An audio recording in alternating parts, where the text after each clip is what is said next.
आकाश में इंसान, जापानी तकनीक का भविष्य। सन 2075। जापान। तकनीक ने इतनी प्रगति कर ली थी कि जमीन पर चलने की जरूरत ही नहीं रही। हर व्यक्ति के पास एयर वॉकर नामक एक उन्नत जेटपैक था, जिससे वे हवा में तैरते हुए अपने गंतव्य तक पहुंचते थे। शहर जो हवा में बसता है, टोक्यो अब बादलों के ऊपर बसा था।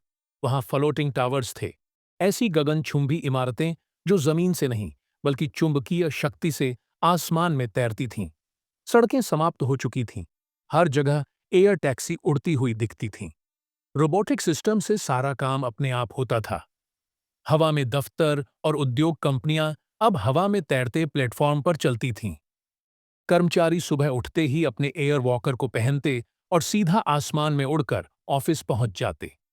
मीटिंग्स वर्चुअल हेडसेट्स के जरिए होती थीं और रोबोट असिस्टेंट हर कर्मचारी की मदद करते थे। कारखाने भी हवा में थे, जहां नैनो रोबोट्स काम करते थे। जापानी वैज्ञानिकों ने सोलर क्लाउड टेक्नोलॉजी विकसित की थी, जिससे बादलों से ऊर्जा लेकर मशीनें चलती थीं। घर, बाजार और मनोरंजन, हर व्यक्ति का घर एक फ्लोटिंग कैप्सूल था, जो उनकी जरूरत के हिसाब से जगह बदल सकता था। बाजारों में ड्रोन आपकी जरूरत का सामान सीधा आपके पास पहुंचाते थे। सिनेमा घर अब होलोग्राफिक डिस्प्ले जोन बन गए थे, जहां लोग हवा में तैरते हुए फिल्में देखते थे। सुरक्षा और आपदा प्रबंधन, जापान ने एआई ड्रोन गार्ड्स बनाए थे, जो पूरे शहर की सुरक्षा करते थे।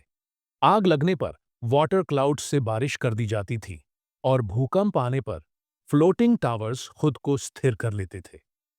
निष्कर्ष, इस नई दुनिया में लोग जमीन से कट चुके थे, लेकिन तकनीक ने उनकी जिंदगी को पहले से ज्यादा आरामदायक बना दिया था। जापानी विज्ञान ने दिखा दिया था कि भविष्य में इंसान जमीन पर नहीं बल्कि आसमान में रहेगा। समाप्त।